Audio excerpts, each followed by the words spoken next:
एक बार एक राजा अपने रथ पर सवार होकर राजमार्ग से जा रहा था। मार्ग में उसने एक नन्हे से बालक को, बहुत ही मासूम बालक को मिट्टी में खेलते हुए देखा। राजा रथ से उतरा, उस बालक के पास गया और उससे पूछा, पुत्र, तुम मिट्टी में क्यों खेल रहे हो? उस बालक ने बड़ा सहज उत्तर दिया, लेकिन बहुत प्रखर। उसने कहा, मिट्टी का पुतला हूं राजन, तो मिट्टी में ही तो खेलूंगा। इतने छोटे से बालक के मुख से ऐसी ओजस्वी बात को सुनकर राजा बड़ा स्तब्ध रह गया। उसके मन में विचार आया कि मैं निसंतान हूं और ये बालक बड़ा तेजस्वी है, क्यों ना मैं इसे अपने पुत्र के रूप में अपना लूं। ऐसा विचार करके उसने उस बच्चे से पूछा कि क्या तुम मेरे साथ मेरे महल में रहोगे? बालक ने कुछ देर विचार किया और फिर कहा कि ठीक है राजन, मैं आपके साथ आपके महल में चलने के लिए तैयार हूं, लेकिन मेरी 2 शर्तें हैं। अगर आप इन दोनों शर्तों को पूरा कर पाएंगे तो ही मैं आपके साथ आपके महल में रहूंगा। क्या है शर्तें? पहली शर्त है कि आप मुझे कभी भी अकेला छोड़कर नहीं जाएंगे, आप हर वक्त मेरे साथ रहेंगे। और मेरी दूसरी शर्त है कि जब भी मैं सो जाऊं, मैं विश्राम करूं, आप जागेंगे, जागकर मेरी रक्षा करेंगे। राजा बड़ा हैरान हुआ, ये कैसे संभव है? मुझे तो राज कार्य को संपन्न करने के लिए बहुत दूर दूर यात्राएं करनी होती हैं। मैं कभी कहीं होता हूं, मैं हर वक्त तुम्हारे साथ नहीं रह सकता। और दूसरा, अगर तुम सोओगे और मैं जागूंगा तो मैं विश्राम कब करूंगा? ऐसे तो मैं अपने कार्य ही संपन्न नहीं कर पाऊंगा। इसलिए ये दोनों ही शर्तें पूरी करने में मैं अक्षम हूं। बालक मुस्कुरा दिया। उसने कहा, फिर रहने दीजिए राजन, क्योंकि मेरा भगवान मेरी ये दोनों शर्तें पूरी करता है। वो हर वक्त मेरे साथ भी रहता है, मुझे कभी किसी स्थिति में अकेला छोड़कर नहीं जाता, और जब मैं सो जाता हूं तो वो मेरे लिए जागता भी है। गुरु भक्तों, आप अपने किसी संबंधी, किसी साथी को सोच सकते हैं जो इस रोल में फिट होता हो, जो ये दोनों ही शर्तें पूरी करने में सक्षम हो? नहीं ना। हम जानते हैं man is a social being, मनुष्य एक सामाजिक प्राणी है। हमें अपनी आवश्यकताओं की पूर्ति के लिए किसी ना किसी सहयोग की आवश्यकता होती है, किसी ना किसी साथ की आवश्यकता होती ही है। और ऐसे में विचार करिए, अगर हमें कोई ऐसा सपोर्ट सिस्टम मिल जाए जो 24/7 काम करता हो, जो हर वक्त हमारे साथ रहता हो, जो हमारी हर छोटी से छोटी जरूरत का ख्याल रखता हो, उसको पहचानता हो, जो हमें केवल बाहर से ही नहीं पहचानता, जो हमारे मन से हमें पहचानता हो, हमें भीतर से पहचानता हो, हमारे मन को समझता हो, जिसको कुछ कहने की भी आवश्यकता ना पड़े, वो बिना बोले ही सब कुछ जान लेता हो। सोचिए, ऐसा सपोर्ट सिस्टम मिले तो क्या हो।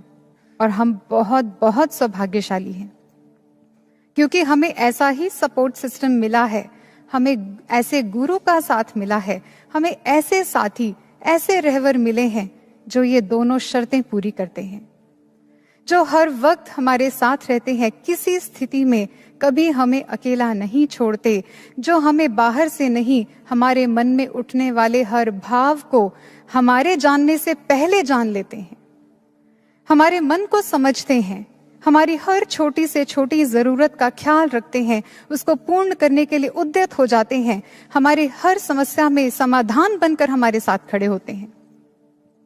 इसलिए तो जब भी हम दुख से घिरते हैं, अवसाद आकर हमें घेरता है, हम महाराज जी का दामन थाम लेते हैं, हम महाराज जी की शरण में जाते हैं, क्योंकि महाराज जी का सानिध्य एक टेस्ट बेरी फ्रूट की तरह है। टेस्ट बेरी एक अफ्रीकन फ्रूट है जिसकी एक खासियत है, इस फ्रूट को खाने के बाद आप जो कुछ भी खाएंगे या पिएंगे, खट्टा, कड़वा, फीका, कैसा भी, वो आपको मीठा ही स्वाद देगा। इसकी इसी मैजिकल प्रॉपर्टी की वजह से इसको टेस्ट बेरी या मैजिकल फ्रूट भी कहते हैं। हम जब भी दुखी होते हैं, जब भी बोझिल मन के साथ, जब भी अपने जीवन के खट्टे कड़वे अनुभवों से संतप्त होकर महाराज जी की शरण में जाते हैं, आनंद से भर जाते हैं। महाराज जी ऐसा उत्साह हमारे भीतर भरते हैं, ऐसे नवीन ऊर्जा का संचार हमारे जीवन में कर देते हैं कि दुख दुख नहीं रहता, तकलीफ तकलीफ नहीं रहती। ऐसी मिठास महाराज जी हमारे जीवन में भर देते हैं। सोचिए गुरु भक्तों, जिसको ऐसा साथ मिला हो, जिसको ऐसे रहवर मिले हो, उसे जीवन में कुछ और क्या ही चाहिए होगा। हाँ, ऐसे साथ के छूट जाने का डर जरूर होगा। कहीं कुछ ऐसा ना हो जाए कि ये साथी हमसे दूर हो जाए, कहीं हम इसका साथ ना खो बैठे। वैसे तो रिसर्चेस, स्टडीज ये कहती हैं कि एक इंसान के भीतर किसी भी प्रकार का डर उसको भीतर से खोखला बना देता है, उसे कमजोर बना देता है। और आज तो इंसान इतने सारे फियर्स और फोबियाज का शिकार हो चुका है। हाइड्रोफोबिया, एक्रोफोबिया, ऑटोफोबिया, इंसेक्टोफोबिया, न जाने कितने कितने। किसी को हाइट से डर है, किसी को अकेलेपन से भय है, किसी को पानी से, किसी को किसी से, किसी को किसी से। और स्टडीज कहती हैं कि किसी भी प्रकार का भय इंसान की प्रगति को रोक देता है, ये उसके लिए हानिकर है, इसलिए इसकी रेमेडीज ढूंढी जाती हैं, ट्रीटमेंट्स लिए जाते हैं। फिर एक साधक के मन में ये डर कैसा? एक बार किसी ने गुरु महाराज जी से प्रश्न किया। उन्होंने कहा कि महाराज जी, भक्ति तो निडर बनाती है ना? फिर एक साधक के मन में भक्ति मार्ग के छूट जाने का भय, क्या ये उचित है? क्या ये साधक को कमजोर नहीं बना देगा? महाराज जी ने क्या कहा? महाराज जी ने कहा, जब एक साधक के मन में भक्ति मार्ग से छूट जाने का भय रहता है, तो ये भय उसे गुरु के चिंतन से जोड़ता है, ये भय उसे प्रार्थनाओं से जोड़ देता है। ये डर ही है जो उसे हर गलत विचार से रोकता है, हर गलत कार्य को करने से रोक लेता है। इसलिए यह भय सार्थक है, उसे भक्ति मार्ग पर दृढ़ करता है। महाराज जी ने इसको और समझाने के लिए प्रश्न किया। महाराज जी ने पूछा कि अच्छा बताओ, पांडवों और कौरवों में कौरवों का विनाश क्यों हो गया? जबकि संख्या में तो कौरव अधिक थे, सारे बलशाली राजा और अनगिनत सेना भी उन्हीं के पक्ष में थी। संसाधनों की दृष्टि से भी कौरव ही अधिक संपन्न थे, फिर भी उनका पतन हो गया। जब सामने से कोई उत्तर प्राप्त नहीं हुआ तो गुरु महाराज जी ने स्वयं ही इस रहस्य का उद्घाटन किया। महाराज जी ने कहा, क्योंकि कौरवों को भय नहीं था, पांडवों को था। कैसा भय? हम कहते हैं we are God fearing people, हम भगवान से डरने वाले लोग हैं। इसका अर्थ ये नहीं है कि भगवान हमारा कुछ अहित कर देंगे इसलिए हम भगवान से डरते हैं। नहीं, वो ऐसा कुछ नहीं करते। सच तो ये है कि we are not God fearing but we are God loving people.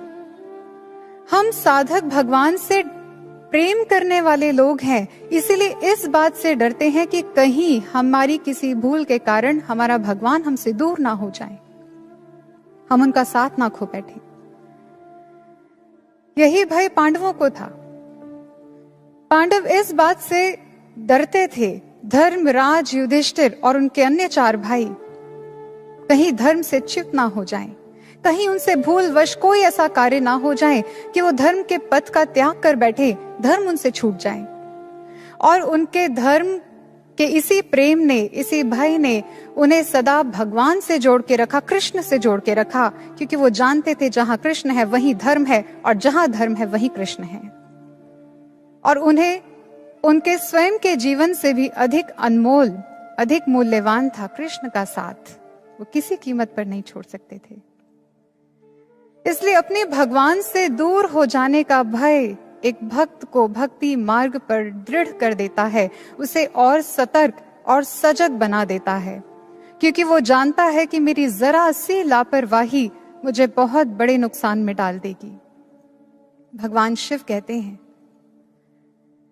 जब एक साधक को सद्गुरु प्राप्त होते हैं तो उसके जीवन में बहुत सारी संभावनाएं जन्म लेती हैं।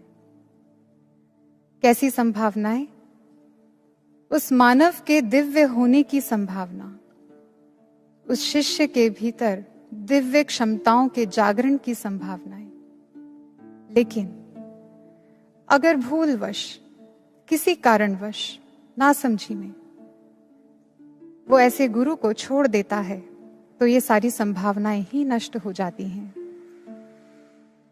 गुरु त्यागाद मृत्यु, मंत्र त्यागाद दरिद्रता, गुरु मंत्र परित्यागी रौरवम नरकम व्रजेत।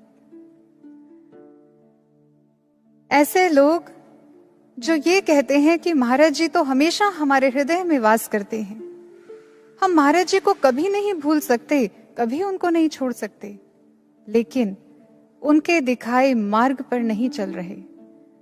सेवा, साधना, सत्संग, इसकी कोई अहमियत नहीं है उनके जीवन में, इनका अभ्यास नहीं कर रहे, तो ये गुरु मंत्र छोड़ने जैसा ही है। और ऐसे भक्तों के लिए तो भगवान शिव कहते हैं कि उन्हें कल्प वृक्ष के नीचे बैठकर भी वो भक्ति के रत्नों से वंचित रह जाते हैं, वो कुछ प्राप्त नहीं कर पाते, वो आध्यात्मिक उन्नति नहीं कर पाते। ऐसे सद्गुरु का सानिध्य पाकर भी वो लाभान्वित नहीं हो पाते, वो कंगाल रहते हैं, दरिद्र रहते हैं।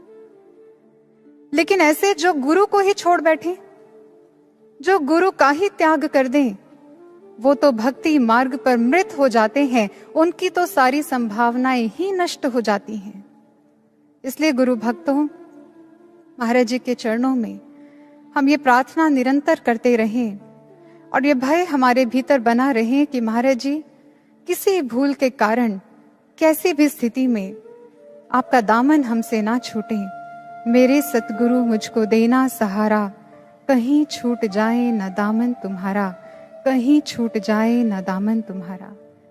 आइए इस प्रार्थना को श्रवण करते हैं।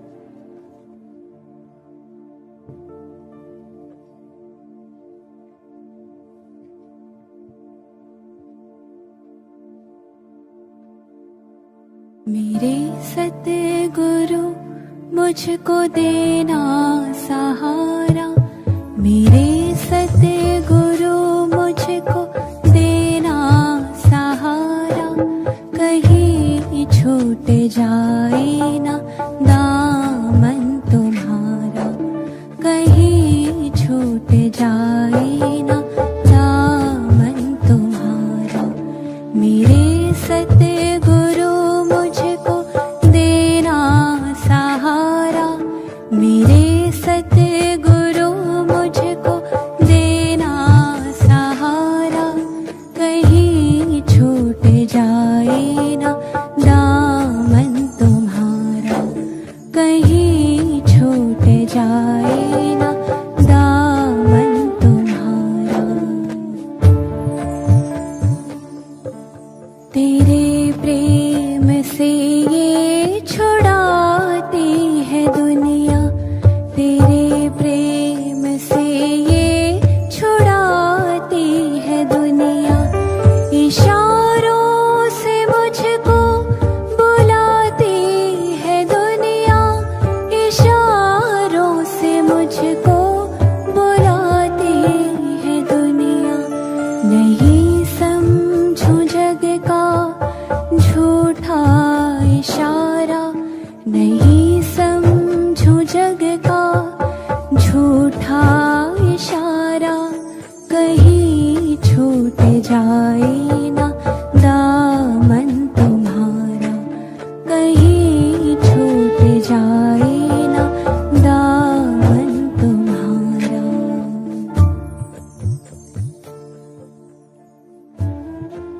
तेरे प्रेम से ये छुड़ाती है दुनिया, इशारों से मुझको बुलाती है दुनिया। महाराज जी, हम तो आपके मार्ग पर चलना चाहते हैं, हम तो आपसे प्रेम करना चाहते हैं, लेकिन ये दुनिया हमें छुड़ा देती है, ये दुनिया हमें मार्ग से भटका देती है। क्या यही सच है? क्या इसमें दोष दुनिया का है? दुनिया का अर्थ है मोह, माया, विषयों का आकर्षण, जो निरंतर अपने स्वभाव के अनुरूप कार्य कर ही रहे हैं। मोह का काम ही है बांधना, माया का काम ही है आकर्षित करना, दुनिया का काम ही है लुभावने प्रस्तावों को सामने रखना। वो निरंतर अपनी ओर खींच रहे हैं हमें, लेकिन ये साधक पर निर्भर करता है कि वो ऐसी स्थिति में क्या करता है। वो इनके बहाव में बह जाएगा या अपने आदर्शों पर अडिग रहेगा। किसी ने कहा है,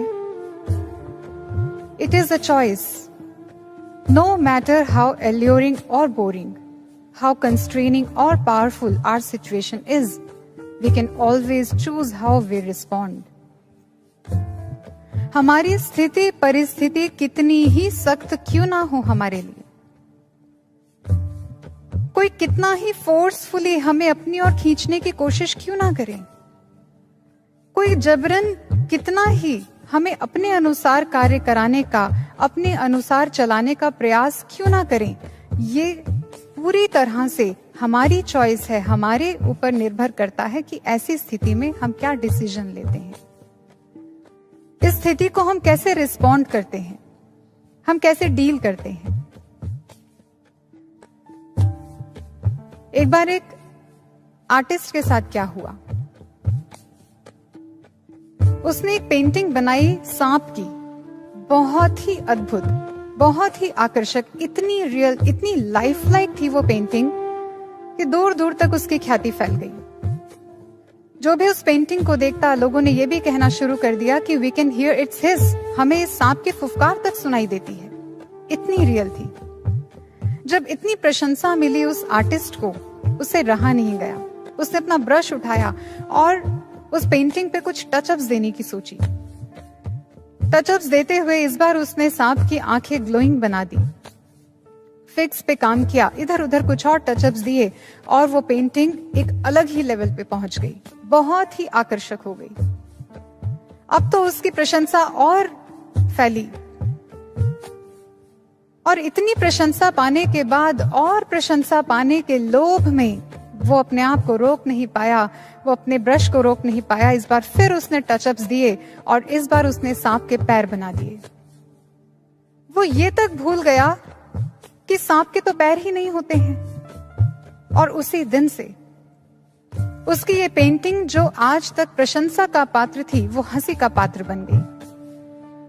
और ये expression painting feet on a snake एक चाइनीज एफोरिज्म को रिफर करने लगी, जिसका अर्थ होता है वो भी कर देना जिसकी आवश्यकता नहीं है। समझिए इस आर्टिस्ट के साथ क्या हुआ। दुनिया ने इशारे किए, प्रशंसा के बाण छोड़े और वो फंस गया, वो बह गया उनके साथ। वो चाहता तो अपने आप को संभाल सकता था, रोक सकता था, लेकिन इस आकर्षण में वो ऐसा फंसा कि उसने वो कर दिया जो उसे नहीं करना था। लेकिन एक साधक को ऐसा नहीं करना चाहिए, साधक के साथ ऐसा नहीं होना चाहिए, क्योंकि यही परिस्थितियां तो उसके सामने भी बनती हैं। कभी प्रशंसा आएगी, कभी लोभ खींचेगा, कभी मोह बांधने की कोशिश करेगा, कभी वासनाएं, कभी लोभ सताएगा। लेकिन ऐसे में ये हम पे निर्भर करता है कि हम किसको कितना अहमियत देते हैं, हम किसको कितनी अटेंशन देते हैं। ये सब कुछ मन का खेल है। It all begins and ends in your mind. What you give power to has power over you. हम जिसको जितनी अटेंशन देंगे वही तो हर बार हमारी अटेंशन ग्रैब करेगा। हम जिसको अधिकार देंगे वही तो रूल करेगा हमारे ऊपर। हम जिसको महत्व देंगे वही हावी होगा। अब ये हमें सोचना है कि हम किसको अपने मन में स्थान देते हैं, संसार से मिले विकारों को या गुरु दरबार से मिले भक्ति के संस्कारों को। हमारी चॉइस है। हम किस भाव को पोषित कर रहे हैं, हम किसको महत्व दे रहे हैं, हमारे जीवन की दिशा वही हो जाएगी और दशा भी उसी पे निर्भर करेगी। चेरोकी इंडियंस में एक गाथा बहुत प्रचलित है। एक बार एक वृद्ध चेरोकी अपनी ट्राइब के एक बालक को दो भेड़ियों के बीच में चलने वाले संघर्ष के विषय में बता रहे थे। उन्होंने कहा, जानते हो, हम सब के भीतर दो भेड़िए हैं जो निरंतर संग्राम में रहते हैं, निरंतर युद्ध कर रहे हैं। एक और अच्छाई है तो एक और बुराई है, एक और घृणा, ईर्ष्या, वासना जैसे दुर्विचार हैं, दुर्भावनाएं हैं, और दूसरी ओर शांति, प्रेम, उत्साह जैसे सद्विचार हैं। और ये संग्राम इन दो भेड़ियों के भीतर दिन रात चलता रहता है, सबके मन में और तुम्हारे भीतर भी।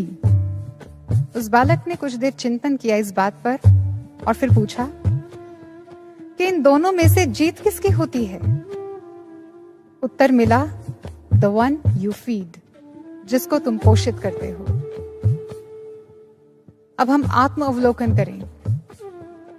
हमारे मन में कौन सा भाव है जो पोषित हो रहा है, या हम किस विचार को पोषित करते हैं? कहीं वो कोई ऐसा विचार तो नहीं, संशय, ईर्ष्या, लोभ, वासना जैसा कोई दुर्भाव तो नहीं जो गुरु के प्रेम से हमें छुड़ा दे, जो गुरु दरबार से हमें दूर कर दे? अगर है तो सजग हो जाएं, उसी समय उस विचार को पोषित करना बंद कर दें, क्योंकि हम नहीं जानते कि ये नन्हा सा विचार जो उसने हमारे मन में जन्म लिया है वो हमें कहां तक लेकर जाएगा। हम प्रार्थनाएं तो बहुत करते हैं कि महाराज जी कहीं हम आपके प्रेम से छूट ना जाएं, हम आपके दरबार से दूर ना हो जाएं। लेकिन अगर उस कारण को निर्मूल करने का प्रयास ना करें जिस कारण से ये हो सकता है, ये संभावना बन सकती है, तो क्या होगा? महाराज जी ने एक बार समझाया कि जब आपको ये पता चल जाए कि आपकी गलती क्या है, तो उसके बाद केवल प्रार्थनाओं से काम नहीं बनेगा। आपको पुरुषार्थ की आवश्यकता है। आपको उस कारण को निर्मूल करने के लिए उद्यम करना पड़ेगा, पुरुषार्थ करना पड़ेगा। हम एक और प्रार्थनाएं करें कि महाराज जी कहीं ऐसा ना हो जाए, और दूसरी ओर हम वही गलती हर बार दोहराते चले जाएं, तो सुधार कैसे होगा? इसलिए केवल ये जान लेना पर्याप्त नहीं है कि कौन सा विकार हमारे ऊपर हावी हो रहा है या हमारे मन में कौन सा दुर्भाव पोषित हो रहा है। हमें उसको निर्मूल करने के लिए उद्यम करना होगा, हमें उसके लिए प्रयासरत रहना होगा, वो उपाय ढूंढना होगा जिस उपाय से हम इन सभी आकर्षणों से अपने आप को सुरक्षित रख सकते हैं, अपने आप को माया के आकर्षण से बचा सकते हैं। बुद्धिज्म में साधक की स्पिरिचुअल जर्नी को, आध्यात्मिक यात्रा को एक सिंबल से रिप्रेजेंट किया गया है। इस सिंबल का नाम है ऊनालोम। यह सिंबल एक सिंगल लाइन से बनता है जो नीचे से शुरू होकर ऊपर की ओर जाती है, और इसमें जो नीचे का भाग है, इसका शुरू का भाग जो है, उसमें बहुत सारे स्पाइरल्स हैं। फिर वही लाइन इन स्पाइरल्स को बनाते बनाते जब ऊपर की ओर जाती है तो सीधी हो जाती है, एक स्ट्रेट लाइन बना देती है, और ऊपर सबसे टॉप पर एक कमल है, एक फूल है, लोटस। ये सिंबल क्या रिप्रेजेंट करता है, क्या समझा रहा है? इसमें जो सबसे नीचे का भाग है, स्पाइरल्स, ये साधक के जीवन में आने वाली बाधाओं को, गुरु के आदर्शों और माया के आकर्षणों के बीच में जो टग ऑफ वॉर चलती है, जो खींचातानी चलती है, जो द्वंद्व चलता है, ये उन झंझट बातों को दिखा रहा है, उसको दर्शाता है। लेकिन फिर साधक दृढ़ होकर जब चलता है तो एक स्ट्रेट पाथ यानी ऊपर की ओर उठता है, उसका मन स्थिर हो जाता है। ये स्ट्रेट पाथ, ये स्ट्रेट लाइन जो है वो उसके मन की स्थिरता का प्रतीक है, उसकी आध्यात्मिक उन्नति का प्रतीक है, जो ऊपर जाकर सहस्त्रदल कमल से कनेक्ट हो जाता है, ब्रह्मरंध्र से कनेक्ट हो जाता है। अब इसमें समझने की बात क्या है, देखिए, ये सिंबल, ये ऊनालोम, ये केवल स्पाइरल्स पे खत्म नहीं हो गया। इसका मतलब ये है कि जहां साधक के मन का संघर्ष है, जहां ये द्वंद्व है, वहीं उत्थान का मार्ग भी है, वहीं ऊपर उठने का मार्ग भी है, ऐसा क्या उपाय किया साधक ने, या हर युग में साधक क्या उपाय करता है जिससे वो इन झंझावातों से निकल जाता है, जिससे वो अपने मन के धरातल से ऊपर उठ जाता है और ईश्वर में एकमिक हो जाता है। वो उपाय क्या है, महापुरुषों ने समझाया। गुरु की मति तू ले ही याने, भक्ति बिना बहु डूबे सयाने। अगर इन विषयों के आकर्षण से बचना चाहते हो, अगर दुनिया के इशारों से अपने आप को सुरक्षित रखना चाहते हो, तो गुरु की मति से चलिए, गुरु के कहे अनुसार चलिए। गुरु ने जो कह दिया आप वो करिए, उसमें अपनी बुद्धि मत लगाइए, अपनी समझ मत लगाइए। लगा देंगे तो उलझ जाएंगे, मार्ग से बिछुड़ जाएंगे। ऐसे बहुत सारे लोग हुए जिन्होंने अपनी बुद्धि से इस मार्ग पर चलने की कोशिश की, अपने आप को सयाना, अपने आप को समझदार मानते थे, कोशिश की इस मार्ग पर शायद बहुत आगे निकल जाएंगे, लेकिन ज्यादा दूर तक चल नहीं पाए। पांव फिसला, माया के अधीन हुए और डूब गए। माता सती का उदाहरण लेते हैं। भगवान शिव ने मना किया, प्रजापति दक्ष के द्वारा किए गए यज्ञ आयोजन में हम आमंत्रित नहीं हैं सती, इसलिए हम वहां नहीं जाएंगे। लेकिन सती ने अपनी बुद्धि लगाई। पिता के घर जाने के लिए पुत्री को आमंत्रण की क्या आवश्यकता है? और जहां बुद्धि लगाई वहां संसार ने खींचना आरंभ कर दिया, दुनिया ने इशारे आरंभ कर दिए और वो उनमें फंस गई। उन्होंने सबको उस आयोजन की ओर जाते हुए देखा। दुनिया ने उकसाया, तू भी चल, और गुरु की अवज्ञा करके वो चल पड़ी। और हम सभी जानते हैं परिणाम क्या हुआ। सती की भक्ति तो छूटी ही, शिव का साथ भी खो दिया। अजामिल को उसके गुरु ने कहा, मना किया कि अजामिल नगर के मार्ग से नहीं जाना, लेकिन अजामिल ने भी यही भूल की, उसने भी गुरु की अवज्ञा की, उसने अपनी बुद्धि लगाई। जब नगर का मार्ग छोटा है तो मैं छोटे मार्ग का चयन क्यों ना करूं, मैं क्यों लंबे मार्ग से जाऊं। और हश्र क्या हुआ, वैश्या के मोह जंजाल में फंस गया और भक्ति नष्ट हुई, पतन हो गया। गुरु की बात जो ना मानेंगे वो ही पछताएंगे, कुदरत के भीषण प्रकोप से वो ना बच पाएंगे। कुदरत का जो भीषण प्रकोप है उससे बचाने के लिए ही तो गुरु ने मना किया था। अगर गुरु की मति से चले होते, अगर गुरु के अनुसार किया होता कार्य उन्होंने, अगर वो रुक गए होते, अपनी बुद्धि ना लगाई होती, तो आज इतिहास कुछ और होता। इशारे दोनों को मिले दुनिया से, दोनों ने अपनी ओर खींचने की कोशिश की। इशारों ने, दुनिया ने इन दोनों को ही अपनी ओर खींचने की कोशिश की, लेकिन क्या हुआ, अगर वो गुरु की आज्ञा के प्रति दृढ़ होते, पूर्ण रूप से समर्पित होते, तो नहीं बह सकती थी सती, नहीं बह सकता था अजामिल। इसलिए गुरु की मति तो ले ही आने, कुछ भी सोचे समझे बिना आप केवल मात्र गुरु के अनुसार चलिए। जो गुरु ने कह दिया उनकी बात को मानिए, उसमें किंतु परंतु मत करिए, इफ्स एंड बट्स मत लगाइए, उलझ जाएंगे और अपनी भक्ति को खो देंगे, ऐसे अनुपम साथ को खो बैठेंगे। लेकिन अगर गुरु के हिसाब से चलेंगे तो माया से छूट जाएंगे, अप्रभावित रहेंगे। आप सब ने पृथ्वी के गुरुत्वाकर्षण शक्ति, ग्रेविटेशनल पुल के बारे में सुना है, आप जानते हैं। उसकी एक परिधि है और इस ग्रेविटेशनल फील्ड के अंदर जो कुछ भी है, पृथ्वी उसको लगातार अपनी ओर खींचती है, अपने से बांध के रखती है। आप बॉल को हवा में उछालिए, वो वापस नीचे आके गिरेगी। लेकिन ऐसा क्या है कि स्पेस में घूमती ये सैटेलाइट्स, वो इस गुरुत्वाकर्षण की शक्ति से अप्रभावित रहती हैं, वो वापस नीचे आकर नहीं गिरती हैं। ऐसा क्या है?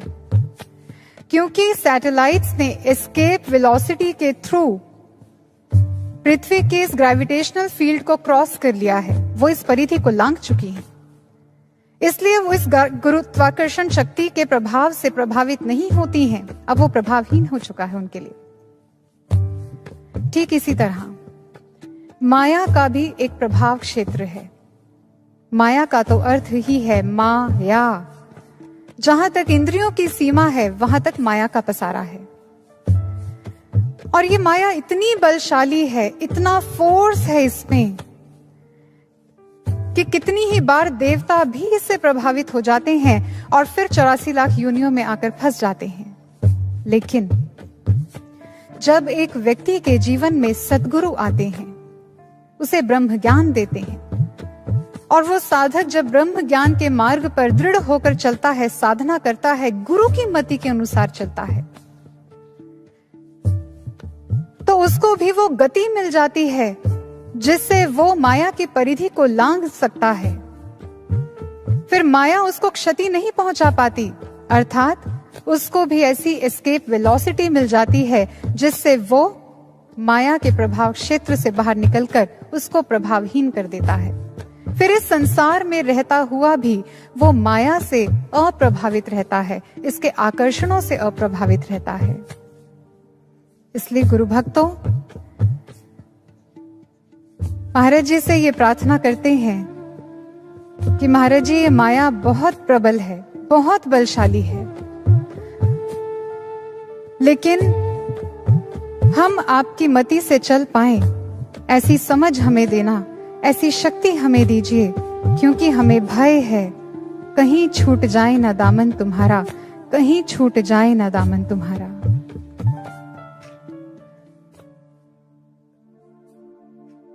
बराबर न तेरे कहीं और दूजा, बराबर न तेरे कहीं और दूजा, तुम ही देव मेरे करो जिसे की पूजा, तुम ही देव मेरे करो जिसे की पूजा, तुम ही पर है सर्वस्व हमने ये वारा, तुम ही पर है सर्वस्व हमने ये वारा, कहीं छूट जाए ना दामन तुम्हारा, कहीं छूट जाए ना दामन तुम्हारा।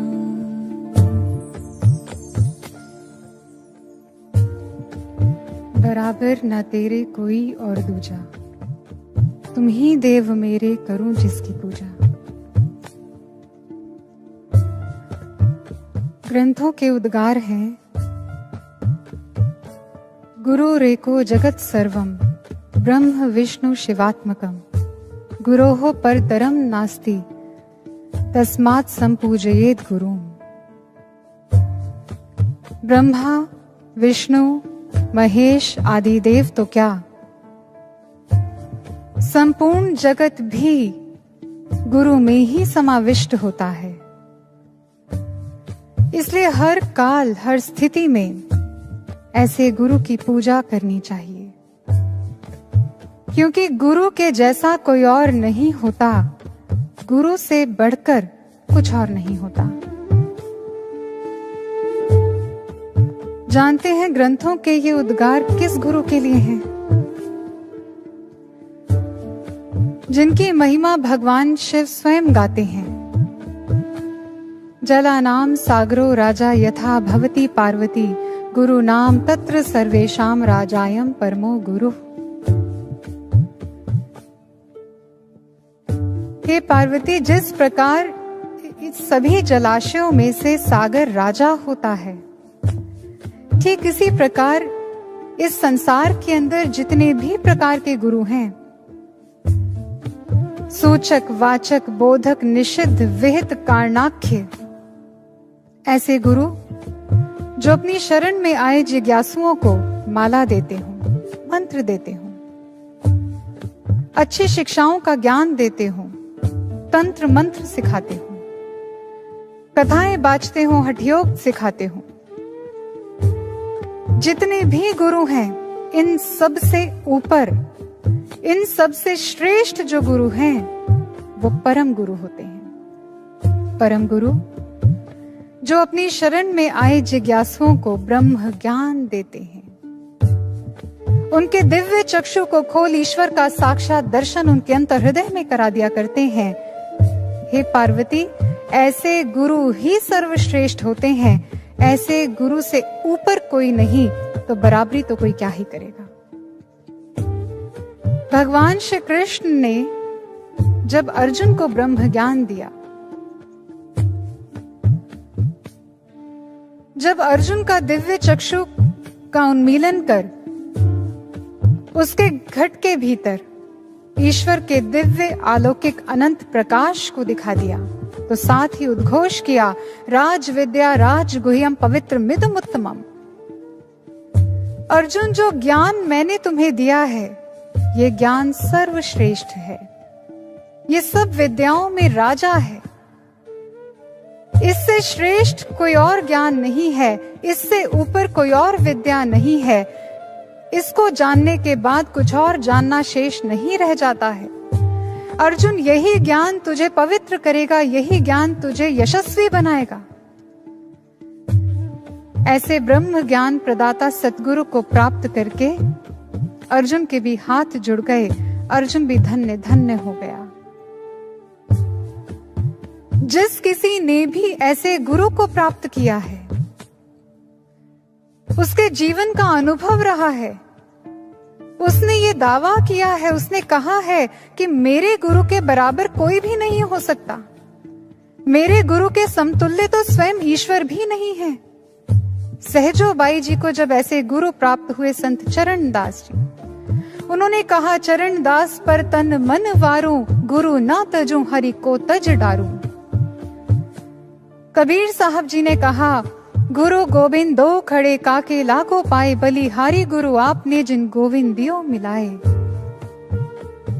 संत एकनाथ जी ने जो कहा, वो हम सब गुरु भक्तों को झकझोरने के लिए काफी है कि कहीं हम अपने गुरु महाराज जी की श्रेष्ठता को, उनकी भव्यता को पहचानने में कोई भूल ना कर बैठे।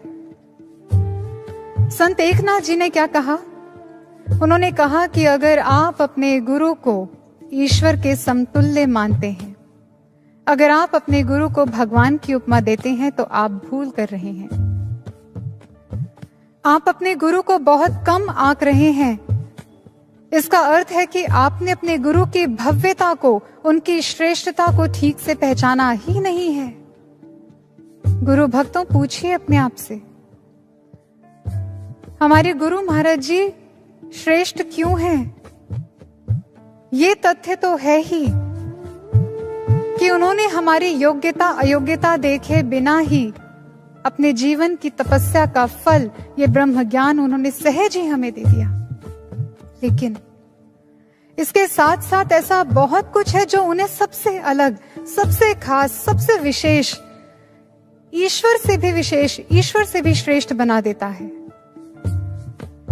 ईश्वर के हाथों में तो हम बहुत सारे आयुध, अस्त्र शस्त्रों को देखते हैं, लेकिन हमारे महाराज जी के हाथों में प्रेम से सराबोर गायों के लिए रोटी, बत्तखों के लिए दाना और अपने भक्तों के लिए प्रसाद होता है। कण कण में रहता हुआ भी ईश्वर हमारे हृदय की सुनकर उत्तर नहीं दे पाता, लेकिन हमारे महाराज जी को तो कहने की भी आवश्यकता नहीं पड़ती है।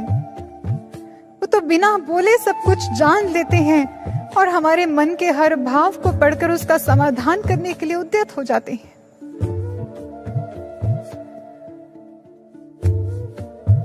इसलिए कोई उनमें पिता को देखता है, कोई उनमें मां को देखता है, कोई भाई को, कोई सखा को। सबका अपना अपना नाता है गुरु महाराज जी से, और भावों से बंधे इस प्रत्येक नाते को निभाने के लिए महाराज जी खुशी खुशी अपना सब कुछ लुटा देते हैं।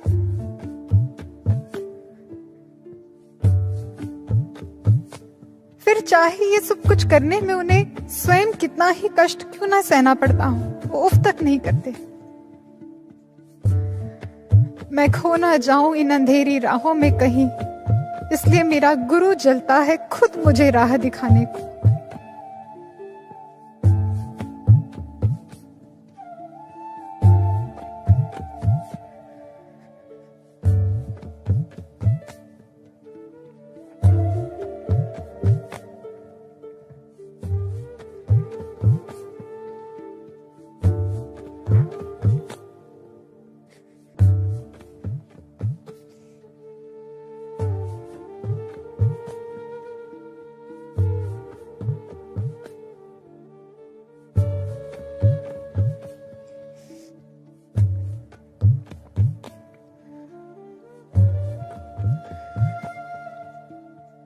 हमने कितनी ही कमियां क्यों ना हो, हमने कितनी ही गलतियां की हो, कितनी बार हम विकारों के आगे कमजोर पड़े हों, कितनी बार अपने आदर्शों से गिरे हों, महाराज जी ने कभी नहीं हमें ठुकराया, हमेशा हमें आगे बढ़ाया, उत्साह से उत्साह का संचार किया। एक बार नहीं, बार बार हमें सुधरने का अवसर दिया। ऐसा कौन करेगा हमारे लिए? इसलिए तो गुरु महाराज जी हम सबके दिलों पर राज करते हैं, इसलिए तो वो हमारे हृदय के महाराज हैं। फिर ऐसे गुरु की पूजा हम क्यों ना करें? लेकिन गुरु की पूजा क्या केवल अक्षत रोली चंदन से की जाती है?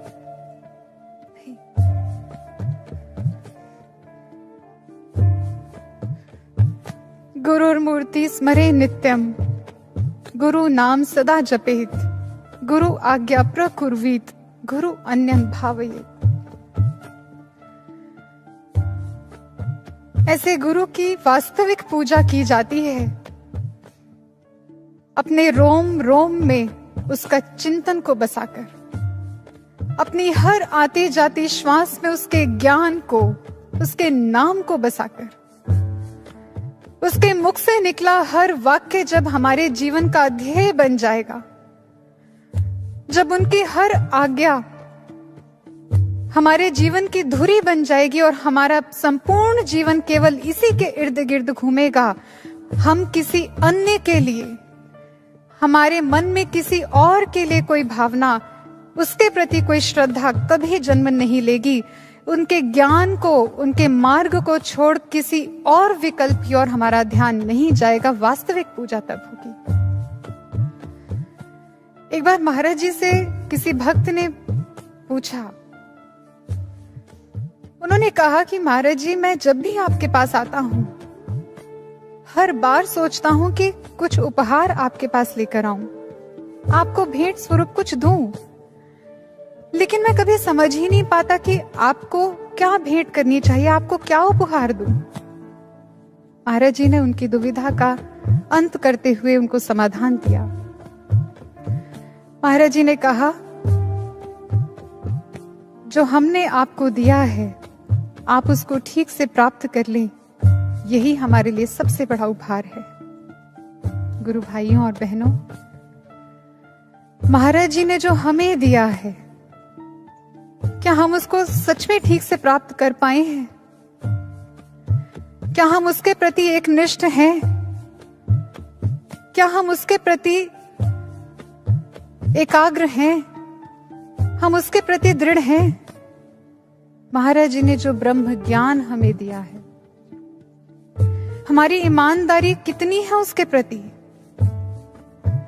ईमानदारी किसको कहते हैं, इसको एक कहानी से समझते हैं। एक बार एक कंपनी के चीफ एग्जीक्यूटिव ऑफिसर ने कंपनी के सभी सीनियर एग्जीक्यूटिव्स को इकट्ठा किया और एक अनाउंसमेंट की। उसने कहा कि आप सबको आज एक एक बीज दिया जा रहा है, और ये बीज साधारण नहीं है, बहुत स्पेशल है, विशेष प्रकार का बीज है, इससे बहुत कुछ प्राप्त होगा आपको। आपको करना क्या है, इसको अपने घर लेकर जाना है, इसको रोपित करना है, मेहनत करनी है इसके ऊपर। और ठीक 1 साल के बाद आप अपने रिजल्ट्स के साथ एक बार फिर यहाँ पर इकट्ठे होंगे और उस दिन आप में से ही किसी एक को इस कंपनी का अगला सीईओ यानी चीफ एग्जीक्यूटिव ऑफिसर चुना जाएगा। सब बड़े एक्साइटेड थे, सब अच्छे से अच्छा रिजल्ट पाना चाहते थे अपने बीज में से, इसलिए वो घर गए और जल्दी से उन्होंने उस बीज को रोपित किया और मेहनत शुरू हो गई। करते करते समय बीता, 1 साल की अवधि पूरी हुई। अब वो दिन आ गया जिस दिन सबने अपने रिजल्ट्स के साथ वहां पहुंचना था।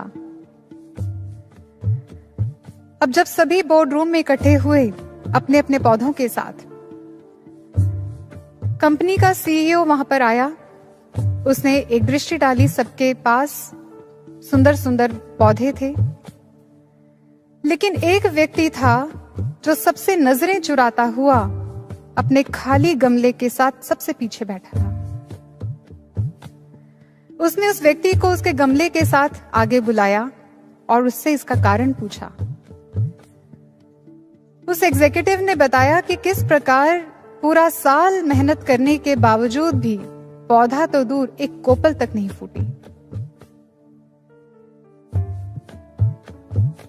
तुमने मेहनत की थी, बिल्कुल लगन से की थी, क्योंकि सीईओ देख रहा था कि आज भी खाद फ्रेश है और पानी उसमें डला हुआ है, तो मेहनत तो उसने की है।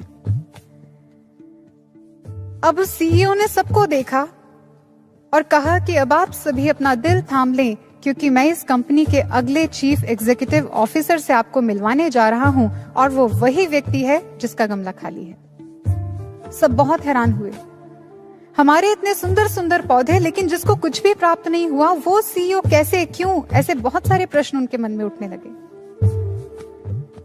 सीईओ ने एक्सप्लेन किया उन्होंने कहा कि 1 साल पहले जब बीज मैंने आपको दिए थे, मैंने आपको कहा था कि ये विशेष प्रकार के बीज हैं, इनसे बहुत कुछ प्राप्त होगा, लेकिन आप लोगों ने क्या किया? बहुत अच्छे रिजल्ट्स पाने की होड़ में आप लोगों ने कुछ समय उस पर मेहनत की, लेकिन जब देखा कि इसमें से तो कोई कोपल नहीं फूट रही, इसमें से तो कोई रिजल्ट दिख ही नहीं रहा, कोई आउटकम विजिबल नहीं हो रहा, आपने बीज बदल दिया। आपने उस बीज को निकाला और दूसरा बीज उसमें रोपित कर दिया और उसके ऊपर मेहनत की और उसका रिजल्ट है जो आप मेरे सामने लेकर आए हैं। लेकिन जानते हैं वो स्पेशल बीज कैसा था? 1 साल मेहनत करने के बाद भी इस 1 साल की अवधि के अंदर उसके अंदर कोपल नहीं फूटती है, एक निश्चित समय पर फूटती है। लेकिन जब वो निश्चित समय आता है तो वो बीज अपने में से इतने ऊंचे पौधे को प्रकट कर देता है कि उसकी ऊंचाई आसमान को छूती है। लेकिन आप ऐसा धैर्य रख ही नहीं पाए, आप मेरे बातों पर विश्वास कर ही नहीं पाए और आपने बीज को बदल दिया। लेकिन इस व्यक्ति की ईमानदारी देखिए, इसने पूरा साल उस बीज पर मेहनत की जो मैंने दिया था, मेरी बातों पर विश्वास करके रिजल्ट तो इसको भी नहीं मिल रहा था, कोई विजिबल आउटकम तो इसके सामने भी नहीं था। ये भी कितनी बार घबराया होगा, बेचैन हुआ होगा, लेकिन इसने ईमानदारी नहीं छोड़ी, इसने बीज को रिप्लेस नहीं किया, मेरी बातों पर विश्वास किया और मेहनत करता रहा, आज भी कर रहा है। और ऐसा नहीं है कि इस 1 साल की अवधि के अंदर कुछ भी नहीं प्राप्त हुआ इसे, जो अंतर विकास हुआ है उस बीज का, वो आप लोगों की आंखें नहीं देख पा रही हैं, लेकिन एक निश्चित समय के बाद इसी अंतर विकास के कारण देखना इसका पौधा कहां से कहां पहुंचेगा, आपसे भी श्रेष्ठ होगा और बहुत ऊंचा होगा। हम क्या करते हैं? जब ज्ञान का बीज हमारे भीतर रोपित हुआ, हमें जिस दिन से ज्ञान मिला है उसी दिन से हमारे भीतर भी सकारात्मक परिवर्तन आना शुरू हो चुका है। फिर बेशक बहुत जल्दी हमें बाहर इसका आउटकम, बाहर इसका रिजल्ट देखने को ना मिले, हमें ऐसा लगता होगा कि हमें तो कोई चेंज दिखाई नहीं दे रहा, लेकिन अपने भीतर, अपने अंतःकरण में झांक कर देखें, जिस दिन से ज्ञान लिया है आप इसको महसूस करते हैं कि उसी दिन से हमारी सोच में, हमारे विचार में, हमारे चिंतन प्रवाह में एक सकारात्मक परिवर्तन आया है, एक अपलिफ्टमेंट आई है। हम अब वैसे नहीं हैं अंदर से जैसे पहले हुआ करते थे। बहुत पॉजिटिव चेंज है। इसलिए अंतर विकास तो हो रहा है, लेकिन एक निश्चित अवधि, एक निश्चित समय के बाद जो इस ब्रह्म ज्ञान पे दृढ़ होकर चलने के बाद हमें प्राप्त होगा, ये ज्ञान एक समय पर आकर अपनी संपूर्ण भव्यता के साथ जब प्रकट होगा, प्रत्यक्ष होगा इसका परिणाम, तो केवल आप और हम नहीं, ये पूरी दुनिया, पूरा विश्व इसका साक्षी बनेगा। लेकिन दृढ़ होकर ईमानदारी से हम इसका अभ्यास करें, इस पर चलें, यह महत्वपूर्ण है। लेकिन कहीं अगर हम घबराकर अपने जीवन की कुछ परेशानियों से, कुछ विकट परिस्थितियों से घबराकर अगर इस मार्ग को ही छोड़कर किसी अन्य उपाय के पीछे भाग चले,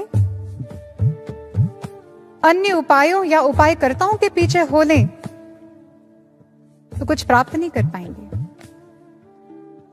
कितनी बार ऐसा होता है कि हम ज्ञान पर से विश्वास हटाकर किसी और उपाय पर विश्वास करने लग जाते हैं, जो ज्ञान शाश्वत तरीका है, जो सनातन है, जो भक्ति की शाश्वत विधि है। हम उसको छोड़ किसी दूसरे पर विश्वास करते हैं, उसको सही और सटीक मानकर उसको अपना लेते हैं और उस पर मेहनत करते हैं। और जब कुछ प्राप्त हो जाता है तो हमें लगता है कि शायद बहुत कुछ मिल गया, जैसे उन एग्जीक्यूटिव्स को लगा कि हमने बहुत सुंदर पौधे उगा लिए। लेकिन जीवन से वो प्राप्त नहीं कर पाएंगे जो प्राप्त करना चाहिए, जो ये ज्ञान आपको दे सकता है। बहुत बड़ी भूल करेंगे अगर ऐसा होगा तो, क्योंकि भगवान श्री कृष्ण स्वयं कहते हैं, न अहम वेदा न तपसा न दानेन न चेजया शक्य एवं विधो दृष्टुम दृष्टवानसी माम यथा। भक्ति की शाश्वत विधि है किसी पूर्ण सतगुरु की शरण में जाकर ब्रह्म ज्ञान को प्राप्त करना, ईश्वर का साक्षात दर्शन प्राप्त कर लेना। इसको छोड़कर यदि आप कुछ भी और करते हैं, दान पुण्य, व्रत, उपवास, तीर्थों का भ्रमण, आप कुछ भी क्रियाकलापों में लगते हैं, जो कुछ भी करते हैं, वो भक्ति की शाश्वत विधि नहीं है। आप उससे कुछ प्राप्त नहीं कर पाएंगे विशेष। संकट किसके जीवन में नहीं आते हैं? प्रहलाद के जीवन में कम संकट नहीं आए। भक्त प्रहलाद के पास एक विकल्प था, उसके तो प्राणों पर बन आई, लेकिन वो चाहता, विकल्प था उसके पास, वो भी अन्य लोगों की तरह श्री हरि को छोड़, अपने गुरु के दिखाए ज्ञान मार्ग को छोड़, अपने पिता को ही भगवान मानकर पूजने लग जाता। लेकिन उसने ऐसा नहीं किया, वो दृढ़ रहा ज्ञान पर। मीराबाई के साथ क्या हुआ? उनका तो संपूर्ण जीवन ही कष्टों से भरा था, कष्टों का पर्याय था, लेकिन न उन्होंने गुरु को छोड़ा, न उनके ज्ञान मार्ग को छोड़ा, इस पर दृढ़ रही, इस शाश्वत विधि पर दृढ़ रही। विकल्प नहीं चुना कोई। ऐसे बहुत से उदाहरण हैं, एक या दो नहीं, गुरु भक्ति के इतिहास में ऐसे कई उदाहरण हैं, कई ऐसे पात्र हुए हैं जिन्होंने कितने ही कष्टों और यातनाओं को सहने के बावजूद भी इस भक्ति मार्ग से पलायन करने का विकल्प नहीं चुना। इसको छोड़ किसी अन्य उपाय को कर लें, ऐसा विचार भी अपने मन में लेकर नहीं आए। और ऐसे ही भक्त हुए हैं जिन्होंने स्वर्णिम इतिहास रच दिया है। दो भक्तों की गाथा आपको सुनाते हैं। गुरु श्री हरगोविंद महाराज जी के दो अनूठे शिष्य थे, संती और पल्ला। संती जो बचपन से ही गुरु श्री हरगोविंद महाराज जी के भक्ति के रंगों में ऐसी रंगी थी कि कोई और रंग उनके ऊपर चढ़ता ही नहीं था। लेकिन जिस दिन विवाह हुआ, उन्हें ज्ञात हुआ कि केवल वो परिवार ही नहीं बल्कि पूरा गांव ही किसी तांत्रिक पीर का मुरीद है।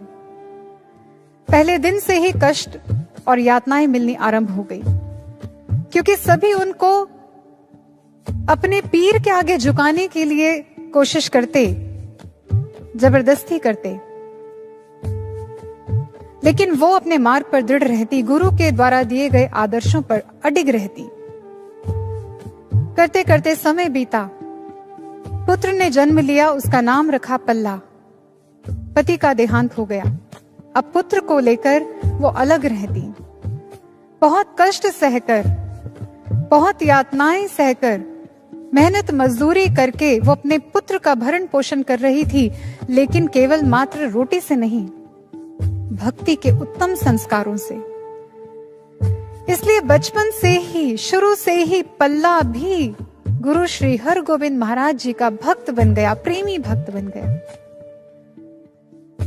वो उन्हीं की महिमाएं सुन सुनकर बड़ा हुआ, उन्हीं की कृपाओं के तले उसने अपना संपूर्ण जीवन बिताने की ही सोची, उसका अनुभव किया। उसने बचपन से किसी साथी, किसी सखा, किसी पिता को देखा, जाना था, तो वो उसके गुरु महाराज जी थे। गुरु महाराज जी को कभी प्रत्यक्ष देखा नहीं था, उसने दर्शन नहीं किया था कभी उनका, लेकिन उनकी लीलाएं सुन सुनकर ऐसा प्रेम स्थापित हो गया, ऐसी भक्ति दृढ़ हो गई उसकी कि उनके अतिरिक्त किसी और का भाव मन में आता ही नहीं था। कौन सा ऐसा दिन था जब उन्हें यातनाएं नहीं मिली, जब उन्हें कोई कटाक्ष नहीं मिले, जब उन्हें ताने सुनने को नहीं मिले। कभी गांव वाले उन्हें प्रलोभन देते, हमारे पीर की शरण में आ जाओ, माला माल हो जाओगे, तुम्हें कोई कष्ट नहीं रहेगा, कोई अभाव नहीं रहेगा, हमारी तरह संपन्न हो जाओगे, क्यों ऐसे दर दर भटकते हो, क्यों ऐसे हाल में रहते हो, अरे हमारी तरह रहोगे ठाट बाट से, बस एक बार पीर की शरण में आ जाओ। कभी उन्हें ताने देते, कभी कटाक्ष करते, कैसा गुरु है तुम्हारा, अगर तुम्हारे गुरु में जरा भी सामर्थ्य होती तो तुम्हें इस हाल में ना रखता, तुम्हें ऐसे कष्टों में ना रखता, कभी तो तुम्हारी खबर लेता, तुम ही उसके नाम की रट लगाए रखते हो, कभी उसने झांक कर देखा तुम्हारी तरफ कि तुम जीवित भी हो या नहीं। वो ये सब कुछ सुनते, लेकिन इनको कोई महत्व ही नहीं देते, इन बातों को कोई तूल ही नहीं देते।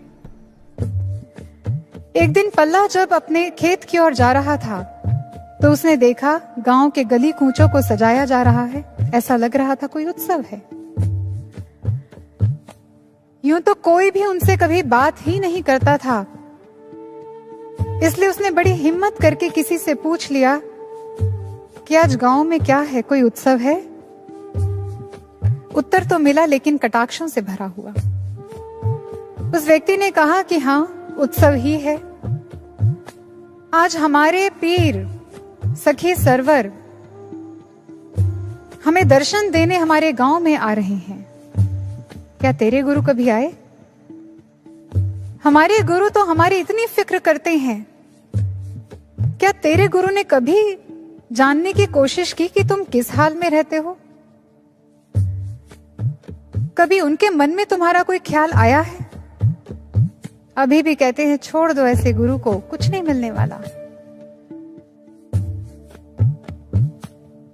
कभी तो तुम्हें दर्शन देते, कभी तो तुमसे मिलने आते, कभी तो तुम्हारा हालचाल पूछते। यूं तो ऐसे ताने पल्ला ने बहुत बार अपने जीवन काल में सुने थे, लेकिन कभी ऐसा महसूस नहीं किया। लेकिन आज पल्ला का हृदय विदीर्ण हो रहा था इन तानों को सुनकर। आज उसके मन में पीड़ा उठ रही थी, इसलिए वो बोझिल मन के साथ खेत ना जाकर वापस अपने घर लौट आया। आकर मां से कहा, मां, हमारे गुरु महाराज जी ने कभी हमें दर्शन क्यों नहीं दिए? वो हमसे मिलने कभी क्यों नहीं आए? क्या उनको हमारी याद नहीं आती? क्या उनके मन में हमारा ख्याल नहीं जन्मता? क्या वो हमें भूल चुके हैं, या उन्हें पता भी है कि हम उनके शिष्य हैं और उनको याद करते हैं? संती समझ गई कि पल्ला को कैसे समझाना है। उसने कहा कि पल्ला, रोए बिना तो मां भी अपने बच्चे को दूध नहीं देती है। तूने कैसे सोच लिया कि बिना रोए, बिना उनके विरह में तड़पे, बिना उनको पुकारे गुरु महाराज जी तुझे दर्शन दे देंगे? उनको मनाने के लिए, उनको रिझाने के लिए उनकी याद में तड़पना पड़ता है। तूने कितने आंसू बहाए हैं आज तक उनके लिए, तू कितना रोया है उनकी याद में। तो गुरु महाराज जी के दर्शन पाना चाहता है, लेकिन क्या नहीं जानता, जिसने भी गुरु महाराज जी को पाया है, गुरु को पूर्ण भव्यता के साथ प्राप्त किया है, वो विरही शिष्य हुए हैं। जिनकी पुकार में इतनी टीस होती है, इतना दर्द होता है कि गुरु अपने आप को रोक नहीं पाते हैं। पल्ला समझ गया कि भूल तो उसी से हुई है। वो तुरंत ध्यान में बैठ गया और ध्यान में बैठकर बहुत रोया। गुरु महाराज जी को रो रो कर पुकारा और गुरु महाराज जी के हृदय तक उसकी ये भाव पहुंचे और वो प्रकट हो गए। जैसे ही उसने देखा मेरे सामने गुरु महाराज जी प्रकट हुए, जाकर उनके चरणों से लिपट गया और गुरु महाराज जी ने उसके मस्तक पर अपना हाथ रखा, उसके सिर को सहलाया। अब जिस दिन से उसने अपने भीतर गुरु महाराज जी को देखा था, पहली बार उसने गुरु महाराज जी के दर्शन किए, पहली बार। इससे पहले वो जानता ही नहीं था कि मेरे गुरु महाराज जी दिखते कैसे हैं, जिनसे मैं इतना प्रेम करता हूं। लेकिन जब से उसने अपने अंतर में उनको देखा, उनका दर्शन किया, अब उनके साकार रूप के दर्शनों की चाह प्रबल हो गई। अब वो दिन रात केवल यही प्रार्थना करता, उसके मन में यही भाव उठता, यही पुकार उठती कि हे गुरु महाराज जी, मुझे आपके साकार रूप के दर्शन भी करने हैं। आप शीघ्र मेरे पास आ जाइएगा, मैं आपके दर्शनों के बिना अब नहीं रह पाऊंगा। ऐसा बावरा, ऐसा प्यासा पपीहा हुआ वो घूमने लगा। उसने तो ये तक सोच लिया था कि जब मेरे गुरु महाराज जी मुझे मिलेंगे तो मैं उनको भेंट रूप में क्या अर्पित करूंगा। उसने उसी दिन से गुड़ की डली को अपने साथ बांध कर रखना शुरू कर दिया। जब गुरु महाराज जी मिलेंगे तो मैं उन्हें गुड़ दूंगा। न जाने उसको क्यों ये विश्वास हो चला था कि गुरु महाराज जी जरूर उसे दर्शन देने आएंगे। और जब गांव वालों को ये भनक लगी कि पल्ला दावा करता है अपने गुरु के आने का, तो एक बार फिर वो मजाक का पात्र बन गया। उसकी हंसी होने लगी, उसका मजाक उड़ाने लगे सब। कई दिन बीते। एक दिन सुबह के समय पल्ला जब सो रहा था, पवन के झोंके ने उसको ऐसा स्पर्श किया मानो उसे संदेश दे रहे हैं कि तेरे गुरु महाराज जी आने वाले हैं, तो सो रहा है अभी तक। वो तुरंत उठकर बैठा और दौड़कर गया अपनी माँ के कक्ष में। देखा माँ ध्यान कर रही थी। वो वहीं कोने में बैठा इंतजार करने लगा अपनी माँ के ध्यान से बाहर आने का। जैसे ही संती ने आंखें खोली, सामने पल्ला को बैठे देखा, तो उसे कहती है, पल्ला तो यहाँ बैठा क्या कर रहा है? अरे जा, बहुत सारी तैयारियां करनी है, गुरु महाराज जी आने वाले हैं। अभी अभी अनुभव में उन्होंने मुझे दर्शन दिए और अपने आने की सूचना दी है। वो आज हमारे पास आ रहे हैं, हमें दर्शन देने, हमसे मिलने आ रहे हैं। पल्ला जा, बहुत सारी तैयारियां करनी है, उनके मार्ग को स्वच्छ कर, घर को सजा दे, बहुत कुछ है जो करना है। पल्ला तुरंत उठकर भागता है, दौड़ता है। वो आज उसके पांव धरती पर ही नहीं टिक रहे। वो समझ ही नहीं पा रहा, मैं क्या करूं, कैसे महाराज जी को मनाऊंगा, कैसे उनको रिझाऊंगा जब वो आएंगे, मेरे समक्ष होंगे। वो तैयारियां करने लगा, मार्ग को बुहारता हुआ। इतना बावरा है कि वो मुख्य द्वार से कितना दूर निकल गया, उसे पता ही नहीं चला। आज वो सुध में ही नहीं है अपनी। जब गांव वालों ने देखा आज बड़ी हलचल है इनके घर में, तो किसी ने पूछ लिया। उसने कहा कि पल्ला आज क्या है, इतनी हलचल क्यों है, किसकी तैयारियां चल रही हैं? पल्ला ने बहुत खुश होकर, आनंदित होकर कहा, मैं कहता था ना कि मेरे गुरु महाराज जी मुझे दर्शन देने जरूर आएंगे। देखो आज वो आ रहे हैं, आज मेरा इंतजार खत्म होने वाला है, आज वो शुभ घड़ी आ गई है। लोगों को विश्वास नहीं हुआ। उन्होंने उससे पूछा, पल्ला ये तो बता कि उनके आने की सूचना तुझे दी किसने? पल्ला ने कहा बड़े गर्व से कि मेरी माँ को आज अनुभव हुआ है और गुरु महाराज जी ने स्वयं आकर कहा है कि वो आ रहे हैं। बस फिर क्या था, फिर से हंसी ठिठोली होने लगी, उसका मजाक उड़ाने लगे। देखो इन बगुला भक्तों को, कहते हैं गुरु महाराज जी अंदर दर्शन देते हैं, हमें अंदर दिखाई देता है, वो हमसे बातें करते हैं। अरे ऐसा भी होता है भला? पाखंड है ये सब कुछ। ऐसे लोग क्या जाने कि अंतः अनुभूति क्या होती है।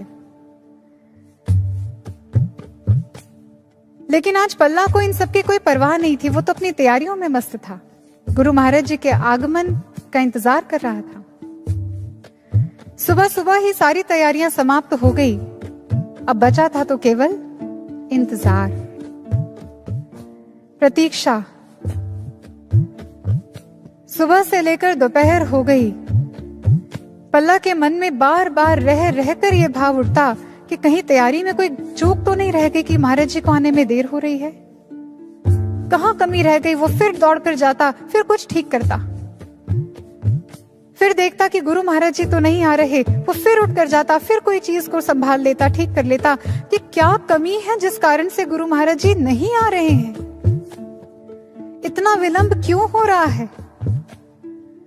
एक भक्त की पुकार पर आने में इतना विलंब, इतनी देर क्यों। अब जब दोपहर हो गई, उस तपते सूरज के साथ उसके विरह की तपिश भी बढ़ गई। वो व्याकुल हो गया। अब जैसे जैसे आसमान का सूरज भी ढलने लगा, सांझ होने लगी, पल्ला के धैर्य का सूरज भी ढलने लगा। वो भी अधीर होने लगा, बेचैन होने लगा। अब जब देखा कि ये इंतजार की घड़ियां तो इतनी लंबी हो गई हैं, ये तो समाप्त ही होने को नहीं आ रही है, वो बिलख गया, वो तड़प गया कि महाराज जी क्या कमी है, मुझसे कहां भूल हो गई, आपको आने में इतना विलंब क्यों हो रहा है। मैं जानता हूं मुझसे बहुत गलतियां हुई हैं, मैं जानता हूं मैं कमियां हैं मेरे अंदर बहुत। मैं आपके उन शिष्यों में से नहीं हूं जिनके ऊपर आपकी दृष्टि स्वतः ही पड़ जाती है, लेकिन जैसा भी हूं तो आपका ही ना। और मैंने तो सुना है कि भक्त वो होता है जो भगवान से भगवान को मांगता है। मेरी मांग में कहां कमी है, मैं भी तो आपसे आपको ही मांग रहा हूं, अपने भगवान से अपने भगवान की ही तो मांग कर रहा हूं, फिर क्या दोष है। फिर आप क्यों नहीं आ रहे। गुरु महाराज जी इतना विलंब ना करिए कि मेरे सब्र का बांध टूट जाए, मैं बिखर जाऊं, इतना विलंब ना करिए। अगर आज आप नहीं आए ना तो आपके ज्ञान पर प्रश्न चिन्ह उठ जाएगा, आपके अनुभवों को कोई सत्य नहीं मानेगा, सब यही कहेंगे कि ये अनुभव झूठे होते हैं, ये भक्त झूठे हैं जो दावा करते हैं अपने गुरु महाराज जी के आने का। महाराज जी आज मेरे वजह से नहीं, मेरे लिए नहीं, लेकिन अपने ज्ञान का मान रखने के लिए आ जाइए, आज अपने अनुभवों का मान रखने के लिए आ जाइए। पल्ला के हृदय से ऐसी पुकार उठी, ऐसी टीस उठी कि गुरु महाराज जी आने को विवश हो गए।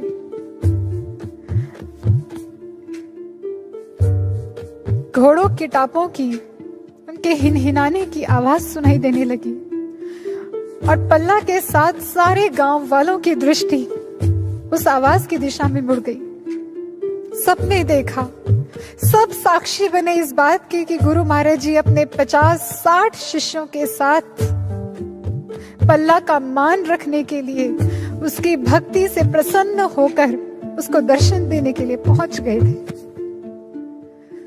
पल्ला दौड़ कर गया, गुरु महाराज जी को अभी घोड़े से उतरने भी नहीं दिया, तुरंत जाकर उनके चरणों से लिपट गया, बहुत रोया। आ गए महाराज जी। गुरु महाराज जी ने उसके मस्तक पर हाथ रखा, उसके सिर को सहलाया और कहा, पल्ला बस इतना ही, इतने में ही तेरे सब्र का बांध टूटने लगा था।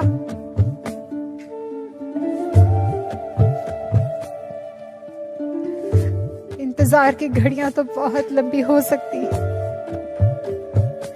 कष्टदायी हो सकती हैं, लेकिन इंतजार का जो फल है वो बहुत आनंददायी होता है।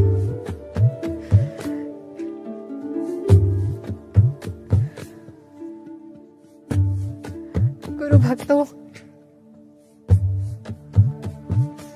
इन भक्तों ने तो निभा लिया दुनिया के सारे आकर्षणों से, सारे प्रलोभनों से, दुनिया के इशारों से मुक्त होकर, माया से प्रभावहीन होकर, केवल मात्र गुरु की आज्ञा में रहकर, गुरु की रजा में रहकर अपने जीवन को क्या से क्या बना लिया। बेशक सांसारिक दृष्टि से देखने में लगा कि उन्होंने बहुत कष्ट सहे, लेकिन उनके हृदय को देखिए, उनके जीवन की गाथा देखिए, स्वर्णिम अक्षरों में अपना नाम लिखवा गए। महाराज जी से प्रार्थना करते हैं, महाराज जी हम भी ऐसा कर पाए।